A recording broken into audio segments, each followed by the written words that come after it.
الله السميع العليم من الشيطان الرجيم. بسم الله الرحمن الرحيم. وتوبوا إلى الله جميعا أيها المؤمنون لعلكم تفلحون. قال النبي صلى الله عليه وسلم: كل بني آدم خطاء وخير الخطاء التوابون. صدق اللہ العظیم. محترم سامعین و حاضرین، اللہ تعالیٰ کا نہایت ہی فضل و کرم ہے کہ جس رب نے ہمیں ہماری زندگی میں دوبارہ سے پھر رمضان المبارک کی خوش نصیب گھڑیاں عنایت فرمائی، تو اللہ تعالیٰ نے ہمیں یہ موقع نصیب فرمایا ہے کہ ہم اپنے رب سے گناہوں کی بخشش طلب کریں، اپنے رب سے اپنے گناہوں کو بخشوا لیں۔ تو اللہ تعالیٰ قرآن مجید میں مومنوں کو توبہ کا حکم ارشاد فرما رہے ہیں۔ اللہ فرماتے ہیں: وَتُوبُوا إِلَى اللَّهِ جَمِيعًا أَيُّهَا الْمُؤْمِنُونَ لَعَلَّكُمْ تُفْلِحُونَ، کہ اے مومنو، تم اپنے رب سے توبہ و استغفار کرو، بخشش طلب کرو اپنے گناہوں کی، شاید کہ تم فلاح پانے والوں میں سے ہو جاؤ، تاکہ تم کامیاب ہو جاؤ۔ اور نبی رحمت جناب محمد رسول اللہ صلی اللہ علیہ وسلم نے فرمایا کہ ایک گناہگار و فاجر شخص اپنے گناہوں کو اس طرح تسلیم کرتا ہے کہ جس طرح ایک مکھی اڑتے اڑتے اس کے ناک پر آ کر بیٹھے اور وہ اسے ہاتھ کے اشارے کے ساتھ اڑا دے، اپنے گناہوں کا اپنے اوپر بوجھ محسوس نہیں کرتا۔ اور جبکہ مومن شخص کی مثال اس طرح ہے کہ اگر اس سے کوئی گناہ سرزد ہو جائے، اگر کوئی غلطی خطا ہو جائے، تو وہ اس طرح محسوس کرتا ہے کہ جس طرح وہ ایک پہاڑ کے نیچے بیٹھا ہے، اس کو اندیشہ ہے، اس کو ڈر لگ رہا ہے کہ کاش یہ ابھی میرے اوپر نہ پہاڑ گر پڑے۔ تو میرے محترم بھائیوں، اللہ تعالیٰ نے مومنوں کو قرآن مجید میں توبہ و استغفار کا حکم ارشاد فرمایا، حتیٰ کہ نبی رحمت جناب محمد رسول اللہ صلی اللہ علیہ وسلم، وہ پاکیزہ ہستی، وہ ہستی جو معصوم عن الخطا ہیں، جنہوں نے گناہ کیا بھی نہیں، اللہ تعالیٰ نے ان کو بھی توبہ استغفار کا حکم ارشاد فرمایا ہے۔ اور اسی طرح اللہ تعالیٰ توبہ استغفار کے فوائد بھی بیان کر رہے ہیں۔ اللہ تعالیٰ نے 29ویں پارے میں ارشاد فرمایا فَقُلْتُ اسْتَغْفِرُوا رَبَّكُمْ إِنَّهُ كَانَ غَفَّارًا، فرمایا اے کائنات کے لوگو، تم اپنے رب سے توبہ و استغفار کرو، اللہ انعام کیا عطا کریں گے، اللہ فائدہ کیا ہوگا؟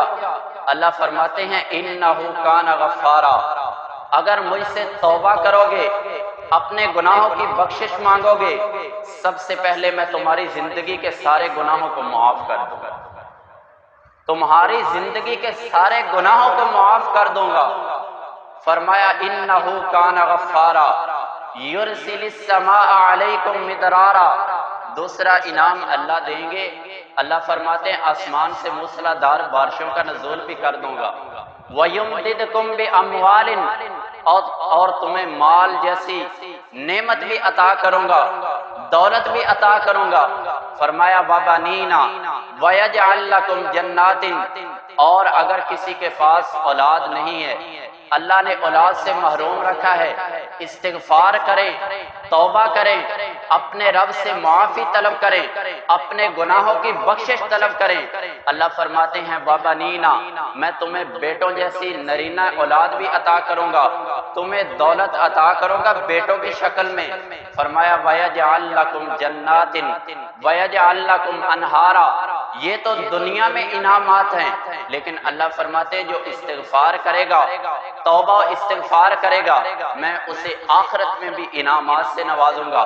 فرمایا وَيَجْعَلْ لَكُمْ جَنَّاتٍ وَيَجْعَلْ لَكُمْ أَنْهَارًا، میں اسے جنتوں کا وارث بنا دوں گا اور نہروں کا حقدار بنا دوں گا، وہ نہریں کہ جن کے نیچے سے جو وہ باغات جن کے نیچے سے نہریں گزر رہی ہوگی۔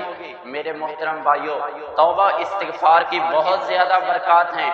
نبی رحمت جناب محمد رسول اللہ آقا کریم علیہ الصلوۃ والسلام فرماتے ہیں، من لزم الاستغفار جعل اللہ لہ من کل ضیق مخرجا ومن کل ہم فرجا ورزقہ من حیث لا یحتسب۔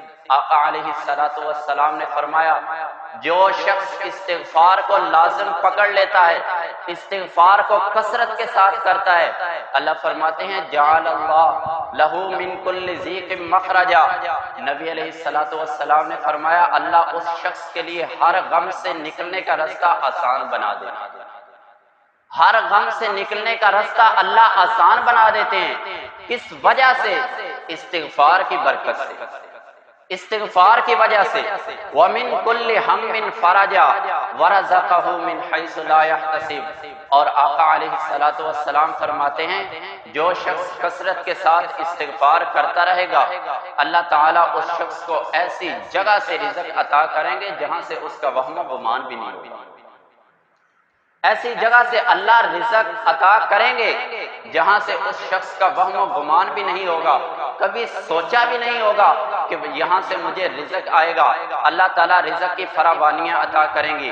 تو میرے محترم بھائیو، اللہ تعالیٰ نے توبہ استغفار میں بہت زیادہ برکتیں رکھی ہیں، اور نبی علیہ الصلوۃ والسلام نے فرمایا لا يقبل التوبۃ الا من غرغر، کہ انسان کی اس وقت تک توبہ اللہ قبول نہیں کرتے جب انسان کے روح حلق تک آ جائے، روح اس کے حلق تک پہنچ جائے، اس وقت اللہ تعالیٰ انسان کی توبہ کو قبول نہیں کرتے۔ یعنی معلوم ہوا کہ انسان اپنے گناہوں سے توبہ اس وقت کرے جب فرشتہ اس کے پاس آنے سے پہلے اس کی روح اس کے حلق سے آنے سے پہلے وہ اپنے گناہوں کی بخشش طلب کرے، اپنے گناہوں کو معاف کروائے، اپنے رب سے یاد کرے۔ اور نبی علیہ الصلوۃ والسلام ہمیشہ آپ علیہ الصلوۃ والسلام کا یہ معمول ہوتا تھا۔ صحابہ اکرام فرماتے ہیں اللہ کے نبی علیہ الصلوۃ والسلام ایک مجلس میں بیٹھے 100 سے زیادہ مرتبہ، ایک مجلس میں بیٹھے 100 سے زیادہ مرتبہ آپ علیہ الصلوۃ والسلام اپنے رب سے توبہ و استغفار کرتے تھے۔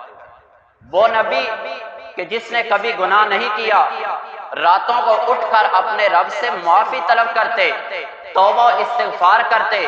اور سیدہ عائشہ صدیقہ رضی اللہ تعالی عنہا فرماتی ہیں اے اللہ کے محبوب علیہ الصلوۃ والسلام، آپ نے گناہ کبھی کیا بھی نہیں، آپ کے گناہ ہیں بھی نہیں، اور گناہ نہ ہونے کے باوجود اللہ نے آپ کے بارے میں اعلان کر دیا ہے کہ آپ کی زندگی کے اگلے اور پچھلے سارے گناہ معاف کر دیے ہیں۔ تو آقا علیہ الصلوۃ والسلام فرماتے ہیں افلا اکون عبدا شکورا، عائشہ کیا میں اپنے رب کا شکر گزار بندہ نہ بنوں، میں اپنے رب کا شکر گزار بندہ نہ بنوں؟ اور خود نبی رحمت صلی اللہ علیہ وسلم فرماتے ہیں کہ میں اپنے رب سے دن میں 70 سے زیادہ مرتبہ استغفار کرتا ہوں۔ اور نبی صلی اللہ علیہ وسلم نے دعاؤں میں سے ایک دعا سکھلائی اپنے صحابہ اکرام کو، جو خود رسول اللہ صلی اللہ علیہ وسلم پڑھا کرتے تھے، جس کو تمام دعاؤں کی سردار قرار دیا، اور اللہ کے نبی علیہ الصلوۃ والسلام نے ہر دن اور رات میں اس دعا کو معمول کے ساتھ پڑھا ہے۔ رسول اللہ صلی اللہ علیہ وسلم صبح کے وقت یہ پڑھتے تھے اللہم انت ربی لا الہ الا انت خلقتنی وانا عبدک وانا علی عہدک ووعدک ما استطعت اعوذ بک من شر ما صنعت ابوء لک بنعمتک علی وابوء بذنبی فاغفر لی فإنہ لا یغفر الذنوب الا انت۔ نبی علیہ الصلوۃ والسلام ہر دن مغرب کے ہر دن صبح کی نماز کے بعد ایک مرتبہ اسے پڑھتے، اور شام کی نماز کے بعد بھی اسے ایک مرتبہ پڑھتے۔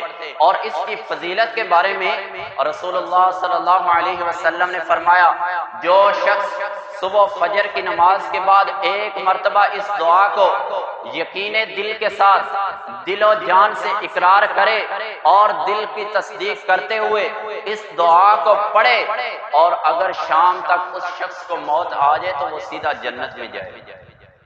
جو شخص دل کے ساتھ اس دعا کو پڑھے صبح فجر کی نماز کے بعد، اگر شام تک اسے موت آ جائے تو وہ سیدھا جنت میں جائے گا۔ صحیح البخاری کی روایت۔ اور آپ علیہ الصلوۃ والسلام نے فرمایا اسی طرح اس دعا کو اگر شام کی نماز کے بعد پڑھتا ہے، اگر صبح تک اس شخص کو موت آ جائے تو وہ سیدھا جنت میں جائے گا۔ تو میرے محترم بھائیوں، کتنا اچھا اللہ تعالیٰ نے ہمیں یہ موقع دیا ہے کہ ہمیں رمضان المبارک کی خوش نصیب گھڑیاں ہمیں عنایت فرمائی۔ تو ہمیں چاہیے اس رمضان المبارک میں ہم اپنے رب سے زیادہ توبہ و استغفار کریں۔ یہ موقع ہے ہمارے پاس استغفار کرنے کا، اپنے گناہوں کو بخشوانے کا۔ ہم اپنے گناہوں کی بخشش طلب کریں، اپنے رب سے معافی مانگیں، اپنی خطاؤں پر روئیں، اپنی غلطیوں پر اصرار کریں، اپنی غلطیوں کا، اپنے گناہوں کا اعتراف کریں۔ نبی علیہ الصلوۃ والسلام پر قرآن نازل ہوا، اللہ فرماتے ہیں الا من تاب وآمن وعمل صالحا فاولئک یبدل اللہ سیئاتہم حسنات۔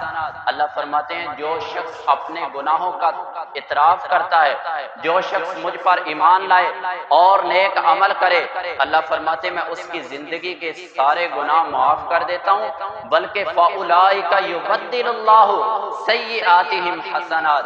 اللہ فرماتے ہیں میں صرف زندگی کے گناہ معاف نہیں کرتا، بلکہ میں اس کے گناہوں کو نیکیوں کے اندر تبدیل کر دیتا ہوں۔ میرے محترم بھائیوں، ہمیں چاہیے کہ ہم اپنے گناہوں کا اعتراف کرتے ہوئے اپنے رب سے معافی مانگیں، اپنے رب کو راضی کر لیجئے۔ اس رمضان المبارک میں یہ آخری عشرہ بہت ہی قیمتی رمضان المبارک کی گھڑیاں ہیں، اس میں اپنے رب کو راضی کر لیجئے۔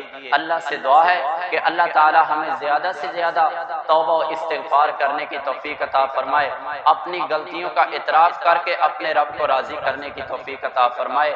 اقول قولی ھذا استغفر اللہ لی ولکم ولسائر المسلمین وآخر دعوانا ان الحمد للہ رب العالمین۔